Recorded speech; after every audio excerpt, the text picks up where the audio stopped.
Welcome back to the Swamp 24/7 podcast. I'm your host, Thomas Goldkamp, along with my co-host, Blake Alderman. We're your staff writers for Swamp 24/7 Sports. Blake, first off, coming off last night's loss to Kentucky, where you at headspace-wise? I think I'm closer back to where I was at the beginning of the season, 8-4 type of season. Whenever you come out, it's crazy because you come out and you just, you seem that Dan Mullen seems to have his way offensively with, a team like Alabama, and comes out and just seemed to have a lot of struggles against Kentucky. I don't know if it was a lot of things, could it be on the road, just all the penalties. I thought the clap, snap signal was kind of interesting because it just didn't seem like it was working as the game went on. And you would thought that, there was another plan out there. There just seemed to be a lot of, head scratchers in this game. And it's just such a different dynamic than it was a couple weeks ago against Alabama. Granted, that was a loss, but this just seemed to be so much less of a competitive loss from the coaching staff. And, I think the players were fine, minus some miscues here and there, but that's football. But it was an interesting kind of game plan, it seemed, heading into this game for the coaching staff. Yeah, and obviously a lot went wrong for Florida. And I guess if you're looking for silver linings or positives, the sheer number of mistakes that Florida was able to make and still be in there feeling like they had a chance in that game down until really the final minute or two of the game. I guess that's a testament to where Dan Mullen has gotten the program. Blake, I guess I'm thinking back kind of, through the offseason, through even the early parts of this season to kind of things I was saying. And we sat here on this podcast after that Alabama game, and I don't remember if you were on this episode or not, but basically I made the point where, okay, like Florida played Bama really close. You feel like that's another step closer to taking that next step as a program. Now, I think I made the comment really for this Florida team, given where they were after that Alabama game, really it was kind of just get through these next couple and don't get upset and set up that big showdown in Jacksonville for this Georgia game. And I think in hindsight, we probably were a little bit ahead on that. I think it's clear at this point that Florida as a program still is not quite to that level where you can assume that games, even against Kentucky, some of these teams that typically maybe Florida hasn't had issues with. Well, guess what? Mark Stoops has got that program better, and we're finding out while Florida is able to compete with the Alabamas, I would say even with the Georgias based on what we saw last year, the problem right now, Blake, is Florida is not yet at a program where it can routinely do that. And maybe that's on me for having skewed expectations, for getting those expectations a little bit out of whack too early. If anything, I think that's somewhat a testament to Dan Mullen, but I think at the end of the day, there were signs that Florida is not all the way there yet as a program. Blake, let's talk about how last year ended, right? And I think this is going to be kind of the discussion going forward for Florida is where is the trajectory at this point, right? Like we've always talked about, the concern with Dan Mullen from the moment he was hired was you'll probably have a really high floor with Dan Mullen, right? He can coach X's and O's very well. The question was, where's the ceiling, right? And up until, I would say really towards the end of last year, when some of those the head-scratching LSU game comes in, up until that point, I would say we still weren't quite sure where the ceiling was, right? Because Florida had done better competing against Alabama. The Gators have played the Crimson Tide closer than anyone, but you thought the floor was pretty high. Now I think you're starting to get a little bit back into that zone where it's like, okay, do we really know where the floor is? And I think, unfortunately, Blake, we're about to find out that for Florida, because figuring out a way to, now that you're 3-2, you've lost 5 of your last 8 games, you've lost 5 of your last 6 against Power 5 opponents, and realistically, Blake, the SEC East is gone. Mathematically, it's still possible. You still get to play Georgia, but now you're banking on a Georgia loss to someone else. And quite frankly, Georgia looks like a team that is absolutely loaded with 5 stars, and coincidentally, they're playing like one. So at this point, with all the season goals kind of gone and that hard to sell as motivation, now we're going to find out how much that culture Dan Mullen has put in really kicks in, because it's not going to be easy to get off the mat after this one.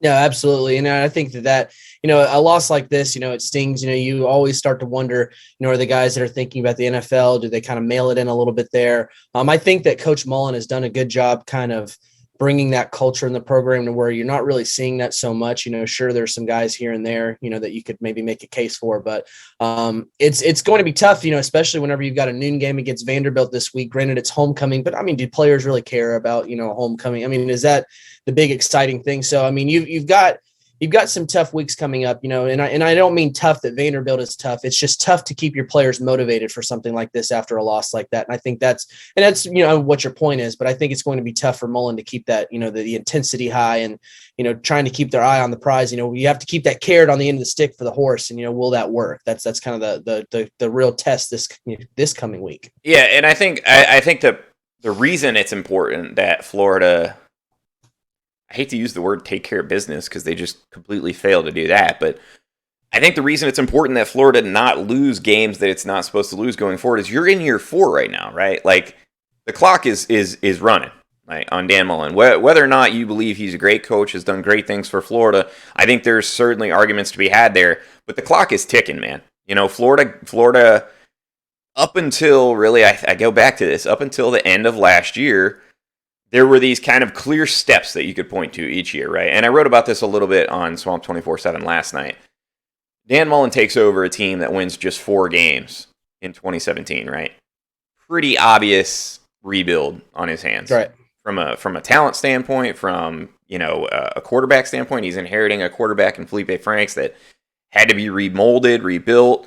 You got bare bones. He got a house with bare bones. You got a team that doesn't know what it's doing, right? So first year, very, very clearly makes a huge step, wins 10 games, gets to a New Year's Six Bowl. Year 2, I think the goals are kind of okay to improve on that. And ideally, that would have been getting to Atlanta. Florida didn't quite do that, but they still moved to 11 wins. They win another New Year's Six Bowl. Going into year 3, we talked about it all offseason. The whole thing was going to be, okay, this is setting up to be the year you got to get past Georgia because Kirby Smart is recruiting like gangbusters. If you don't beat him this year, year 3 in your program, that recruiting narrative is not going to change. Like, if you can't prove that you can get over the hump, Kirby Smart's just going to tell every recruit, hey, why would you go to Florida when, we've made it to a national championship game, we've made it to an SEC championship game, and Florida can't beat us. Like, Florida's got to go through us to get there. Why would you go to Florida? Well, Florida took care of business, and in year 3, they made that step, right? So all the way through last year's Georgia game, you can look at Florida as a very, very clear upward trajectory, right?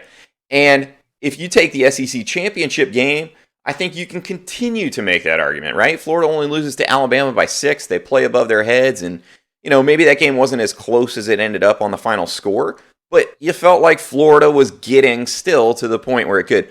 The problem, Blake, is exactly what happened last night also happened last year, where you had a Florida team that had absolutely no business losing show up unprepared, unfocused, and unready to go against a team that, frankly, it looked like Florida overestimated. Now, I'm not sure Florida overestimated Kentucky last night. I certainly would hope not, given that this team has already lost to Kentucky once in Dan Mullen's tenure, given the fact that they had to come from an 11-point deficit 2 years ago in Lexington.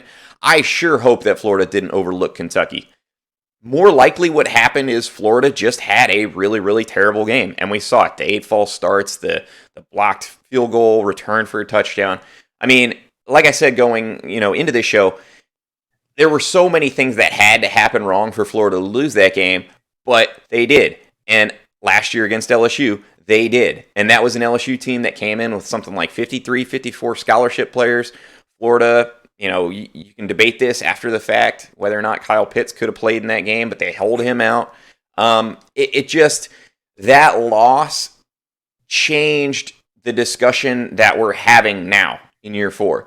Because without that loss, you can look at that Alabama game and say, okay, we're getting there. You can point to, the loss against Alabama 2 weeks ago, say we're a little bit closer.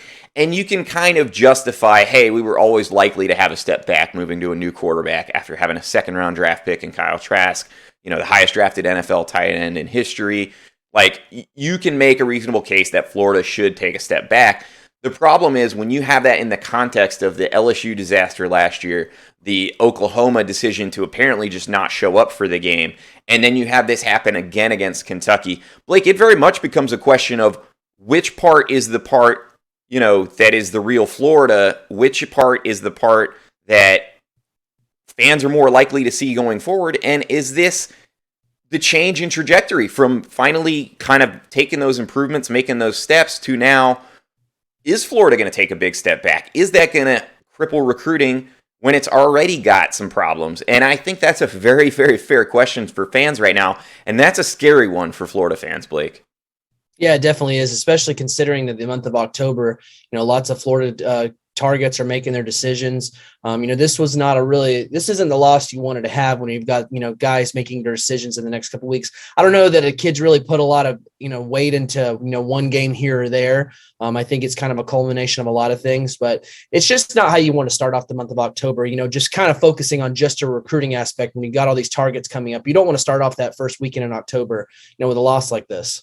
Like, I want to hit on recruiting in the second half of the show because I think that is a huge part of the discussion that we're going to have today in terms of the program's trajectory. And then I think there's a second component to it, and it's staff loyalty. And I think those are two things that fans have been talking about for at least a year now, particularly after the decision to retain Todd Grantham. But first off, let me just lay out the case for you realistically for this Florida 2021 team, right? Florida's already lost 2 games. They're, like I said, for all intents and purposes, they're out of the SEC East race. They're out of the playoff race. At this point, realistically, the best you're hoping for is you can somehow work your way into a 4th New Year's Six Bowl, and that's very much possible. But at this point, nobody in their right mind is going to pick Florida to beat Georgia. And the thing that's so frustrating about Dan Mullen's tenure at UF so far is that it wouldn't be surprising to see Florida show up and have a fantastic game plan against Georgia. It's kind of like a roller coaster. There's so many ups and downs. You know what? And I'm glad you said that, because when Dan Mullen took over, one of the very first things he said was that you look at Florida, they've obviously had some success. 3 years prior to his arrival, they went to 2 SEC championship games. But, year before that, they went 8-5. Year before that, they won 4 games. And then the year before he arrived, they won 4 games. So it was very much he wanted to get rid of those peaks and valleys. Blake, I hate to say it, but the valleys may be a little bit higher now under Dan Mullen, but they're not that much higher, right? Like, Dan Mullen lost 4 games with a second-round draft pick at quarterback, a generational talent in Kyle Pitts. And look, the defense was a huge problem last year, and we can pin all the blame on the defense. I think what's equally as concerning for Florida right now is that Todd Grantham actually looks like he's got the defense playing pretty well. I mean, Florida's defense only gave up 13 points last night, or 14, I guess. At Tennessee, after the opening problems they had, they go out and shut out Tennessee the rest of the way. Against Alabama, the defense was good enough to allow you to get back in the game. So if you're looking at it, there's different breakdowns that are happening in some of these losses, whether it's the decision for guys to sit out against Oklahoma and you turn the ball over a bunch, whether it's not taking LSU seriously enough and having one of those games where anything that can go wrong does go wrong. Same as Kentucky. I mean, that's kind of the problem, is like, if it was one thing, you could pinpoint it and say, hey, let's fix this. Unfortunately, there's a couple things. And, while we've seen that ceiling could potentially be high, I think at this point it's safe to say it's not going to be where Florida fans want it without some serious changes. But here's the realistic case the rest of the way, Blake. You're already at 3-2. You're probably going to lose to Georgia. Okay, even if you beat Georgia, I don't think there's a whole lot of people out there that are confident right now that this Florida team might not have another slip in it. I mean, you're going to Baton Rouge in 2 weeks, and I know LSU's coming off a tough loss to Auburn last night, but they've still got a lot of talent. And remember, that same LSU team beat you in the swamp last year. So to me, you're talking about optimistically, in my opinion, and correct me if I'm wrong here, maybe Florida runs the table. I don't think that happens, but maybe I'm wrong. So feel free to stop me if you see it differently. Realistically, best case scenario for Florida, you're looking at 9-3 this year. And that's where we were before the season. That is where we were before the season. So maybe I'm being overly biased by what happened last night. But to me, that's a problem. And the realistic case potentially is that, like we talked about, Dan Mullen's never been in this situation at Florida where he loses that carrot on the stick this early in the season. And we've kind of seen how that can go and how quickly that can go south on you. It's not the same as what Jim McElwain went through. Let me be very, very clear before I make this next comparison. It's not the same. Dan Mullen is clearly head and shoulders a better coach than Jim McElwain so far through his UF tenure. But it feels a lot like how the Jim McElwain tenure started to play out, right? Florida gets to Atlanta in his first year, and that second loss doesn't come until the FSU game. And granted, by the time that second loss comes, it's pretty clear that Florida's probably not going to really give Alabama a real run for its money in Atlanta. But you still kept the fans engaged all the way through. You still had pretty much all the season goals on the line until that FSU game as the second loss. The next year, Florida also reaches the SEC championship game, but that second loss came a lot earlier. It came early November against Arkansas, and really, realistically, again, well before the SEC championship game. The season goals were lost. Florida started to feel like it wasn't a real contender, that kind of thing. By year 3, that second loss was pretty far up the calendar. Well, Blake, we're looking at it. Last year, that LSU loss kind of took a lot of the cards off the table. Guess what? That second loss is coming beginning of October. So this is a new territory for Dan Mullen, and how he manages it is going to be fascinating. Let's go ahead and take a quick break, Blake, and we'll talk about recruiting. We'll talk about loyalty to staff. We'll talk about whether or not I'm overreacting in the second half of the show. But let's go ahead and get a quick commercial break in. Welcome back to the Swamp 24/7 podcast. I'm Thomas Goldkamp here with Blake Alderman. Blake, I think when we're talking about the trajectory of the program, I think the thing that's so difficult for a lot of fans is very clearly Dan Mullen can coach X's and O's. We see that, right? And again, I think even last night's game, you can sort of make the case that, Dan Mullen's team, Dan Mullen's coaching, however you want to view it, was good enough last night, making as many mistakes as they did, that they still could have beat a pretty good Kentucky team. Now, we don't know how good Kentucky is, but they could have still won that game. So, on the one hand, you have Dan Mullen can almost coach his way around anything. On the other hand, you have clearly not very consistently and not routinely, right? Because we've seen it now. 5 of the last 6 games against Power 5 opponents, they've lost. That's not going to cut it at Florida. So, it boils back to me to the recruiting argument to, will Dan Mullen be able to make the changes that they need to consistently compete for championships? And I think, again, that's twofold. I think it's recruiting and the willingness to, I hate to say it, but cut ties with guys that aren't going to get you recruiting at the level you need to. And I'll go ahead and say, as much as Dan Mullen has done a good job improving the overall talent at Florida, and I think that's clear. You're still a little ways away from recruiting on that Alabama level, that Georgia level. And last night's loss, again, let me be perfectly clear. Last night's loss to me was not about recruiting. This is me taking where Florida ended year 3, where they're at currently in year 4, and looking at the most likely scenario playing out for year 4 and saying, okay, where does that going to leave Florida? And that is kind of projecting ahead. So I'll say that. Florida could very well run the table, prove me wrong, and maybe these aren't concerns. But with that in mind, in terms of how year 3 ended, how year 4 is going, the bigger concern is that even if Florida wasn't having these setbacks, it's still not fully clear that Florida has the talent to go in there and beat Alabama and Georgia on a yearly basis. Bottom line, right? So when you've got that, and you've got a seeming sense of loyalty to assistants, I don't know. And again, this is where it's hard to question Dan Mullen in some ways, because he obviously made the decision to retain Todd Grantham, and I think Todd Grantham's defense so far this year has probably made that decision look like the right call. I'm not sold on Grantham, but statistically, numbers wise, I mean, it hasn't been the defense's fault this year, right? Blake, I guess I don't even really know what I'm trying to ask, because I in some ways I feel like I already kind of know where this heads, having covered college football for 11, 12 years.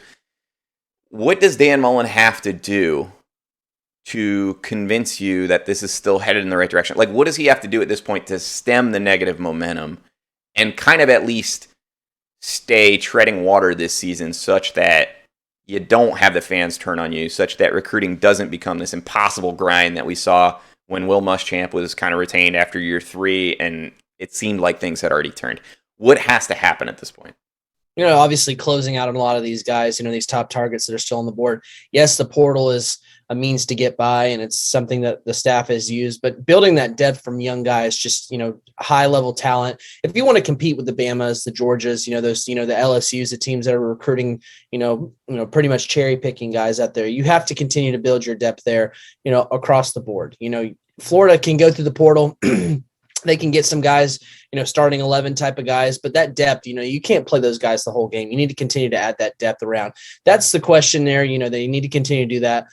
There are some staff members there that, just aren't pulling their weight. They're not matching, the areas of where Florida's going to need to take that next step. You look at the offensive line, they played great for most of the season, but they took that step back against, Kentucky last night. And I think that that's just continuing to add that talent in there. So, it's kind of the same old song and story there. They need to recruit better. They need to recruit more depth along the, the trenches, certain positions, linebacker, getting those younger guys continue to get in the fold. I thought Tyron Hopper played really well last night. Getting those types of guys, continue to get them in there. Those are the depth areas you need to improve for Florida. And I think that that's where they're going to have to take that next step. Like, am I overreacting? I don't think you are.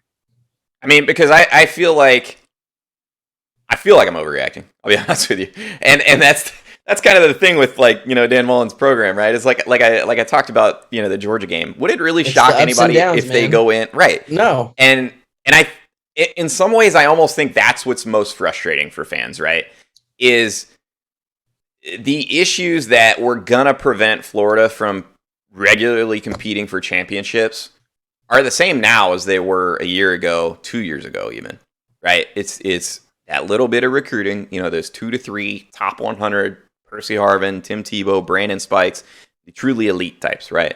You're only a couple of those guys away. And I think you can make the argument that Florida doesn't have enough of those difference makers this year. Look, bottom line is that's reality in college football. Some years that's going to happen. You have key guys graduate. You have a couple guys leave at the, coincidentally at the same time.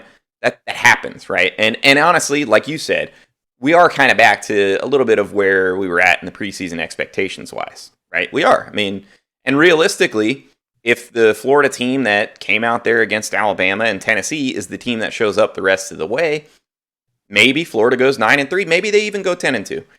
I think the part that makes it so frustrating is that the obvious things that Dan Mullen could have done, could still do to fix kind of the recruiting, to fix maybe some problem areas. Special teams have been a problem throughout his tenure at UF.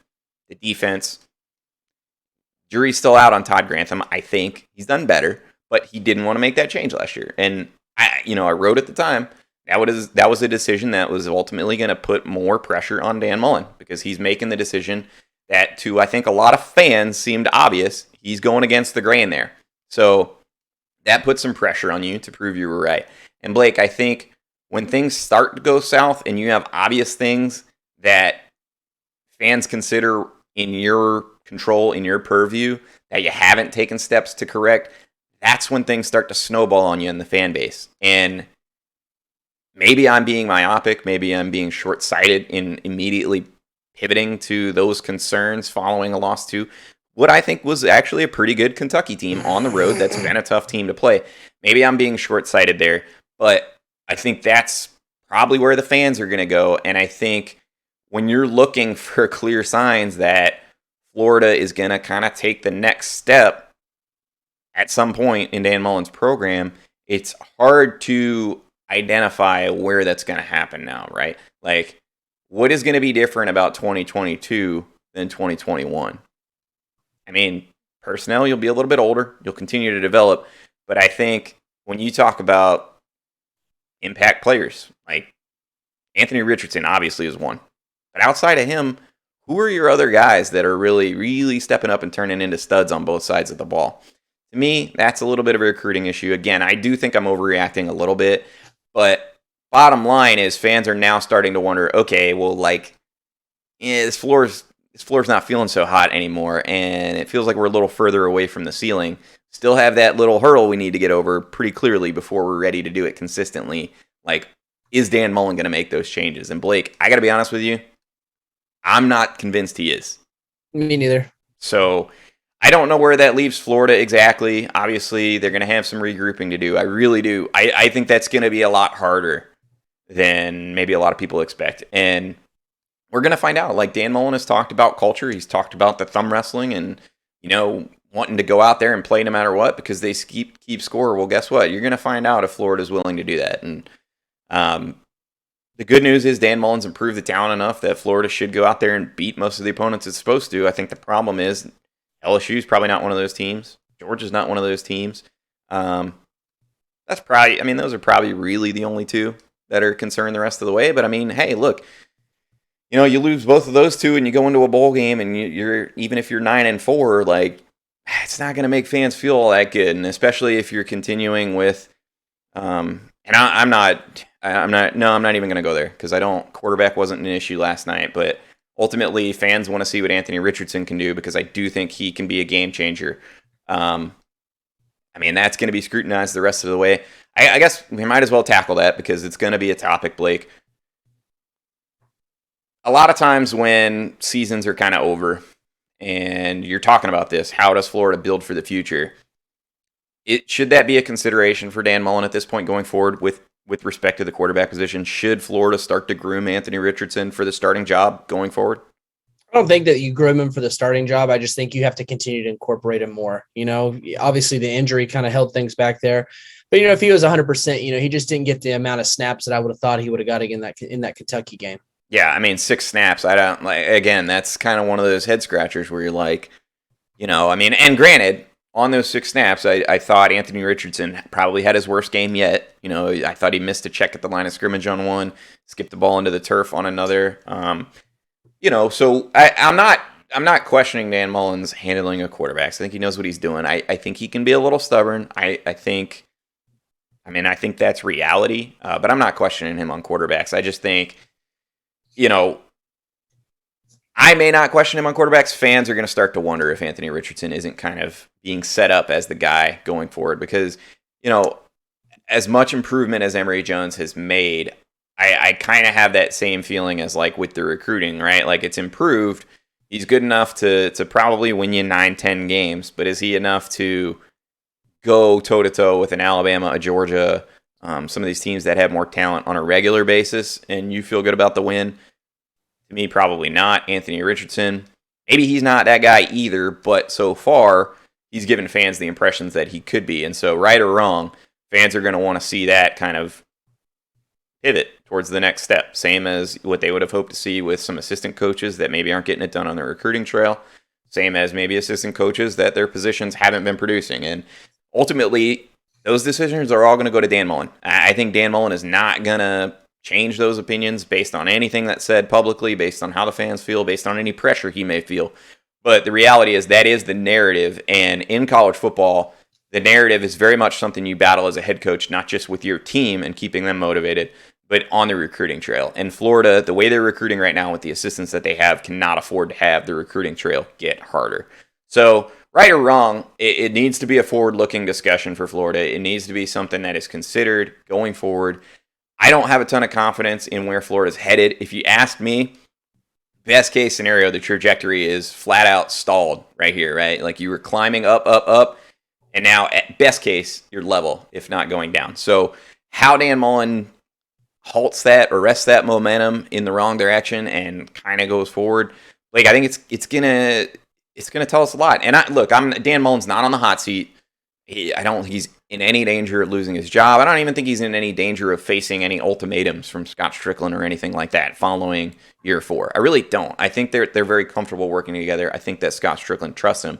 But fan pressure is a real reality. When fans stop showing up to games, when fans are getting frustrated, that's a problem. And, right now, Dan Mullen has a lot of fans frustrated, and that's not a good place to be when you're in year 4. I go back to, we were talking first couple years of Dan Mullen, and you're making the comparisons. I know UAA loved to bring up the comparison of first 30 games, first 31 games, first 32 games. And, Dan Mullen was the winningest head coach at Florida, better than Urban Meyer, better than Steve Spurrier. And you're sitting there and you're like, yeah, he's done a really good job, especially when you consider the context of, Urban Meyer inherited a loaded roster that he took over from Ron Zook and, had some things to fix, but he had the pieces. Dan Mullen didn't step into a favorable situation. So you absolutely tip your cap to all that. But at the same time, you're looking at it and you're starting to go, guess what? Urban Meyer, man, he was in the SEC title game in year 2. Steve Spurrier had won a couple SEC titles. Oh, actually, Urban Meyer won the national championship in year 2. Played for a national championship in year 4. Oh, he won that one too. Guess what? Dan Mullen doesn't have anything to show for it yet. And as good as he was at Mississippi State turning the corner, even with Dak Prescott, even with that number 1 ranking, they never really won anything there. And I'm not taking away any of the success that he had there. I'm not taking away any of the success that he's had at Florida. But it's a different ballgame at Florida. And I don't care how many games you win. When you get to Atlanta and you've shown that that's kind of the expectation, that's the goal. And the next step is to actually win in Atlanta. And then all of a sudden you're losing to Kentucky for the second time as a head coach in 4 years. Not really going to probably get to Atlanta. It's not a good setup, and the trajectory really, really doesn't look good. So, Blake, I'll leave it at that. I don't have anything else with that. Unfortunately, I probably didn't do a great job of providing kind of a nuanced opinion there, but I just think Florida's at a real crossroads with this program, and I'm not sure what the answer is. I'm not sure there is an easy answer, and that may be a scarier prospect for Florida than a crash and burn situation, in all honesty, because you could very well end up stuck in the doldrums for several years. Bottom line for me. Yeah, it's all about how they're going to bounce back going forward. Like you said, who knows? We're on the roller coaster still, so who knows where the next up or down will be. All right, Blake. Well, that'll do it for today's episode of the podcast, guys. I'll have more thoughts on that going forward. I know it was a late game last night. I actually delayed shooting the podcast a little bit because I felt like it was going to be a little intense, but those are my thoughts. I think Dan Mullen's going to have to make some hard choices, and the bottom line is I'm not sure he's going to. So we'll see that where that leaves Florida. Maybe his culture is so strong that the players completely rally. They go and shock Georgia.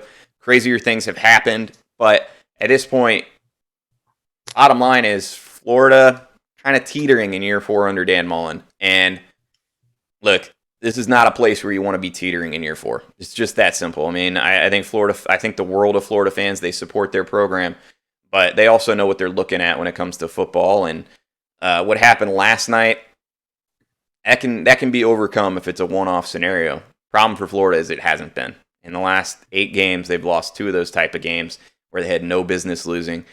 Both cases, I don't think it was a talent issue, but if you're going to have problems from different areas of the team that show up fairly routinely, the real difference maker, the real equalizer, in my opinion, is having better talent. I mean, the better talent you have, Dan Mullen, with his ability to coach X's and O's, it takes away so much of that margin it expands that margin for error so significantly that it's just got to happen. I mean, that's got to happen going forward. You got to recruit better. There's got to be, in my opinion, at least 1 or 2 changes to make that happen on the assistant coaching staff. And if you can couple them with positions that have underperformed, I don't know what's up with the lack of special teams emphasis, but it's a problem, man. And it cost Florida. It cost Florida in 2 games already this year. So I don't know what the right answer is for Florida, but I do know that it's going to be very, very interesting to see how this team bounces back. I do think from the player standpoint, Emory Jones came in last night and said, hey, we have 1 of 2 choices here. We either bounce back and we say, hey, it's up to us to go out and win out the rest of the way, or we put it in the tank and we go and just kind of toss in the towel. And that is the decision for Florida right now. I think that this is a team that's going to come out and play hard. Ultimately, I'm not sure that that's going to make a lot of difference long-term, how this team goes. Now, it will affect perception, but at the end of the day, at this point, the next step for this program, to me, is those changes, those hard changes that I think Dan Mullen needs to make. So I'll leave it for there. For now, guys, that's going to do it for today's episode of the Swamp 24/7 podcast. We appreciate you tuning in. Be sure to check out swamp247.com for more coverage of the Florida Gators. If you like the episode, be sure to leave us a nice review on iTunes, Stitcher, Spotify, whatever it is. And we will be back on Tuesday with another episode of the Swamp 24/7 podcast. Thank you for tuning in.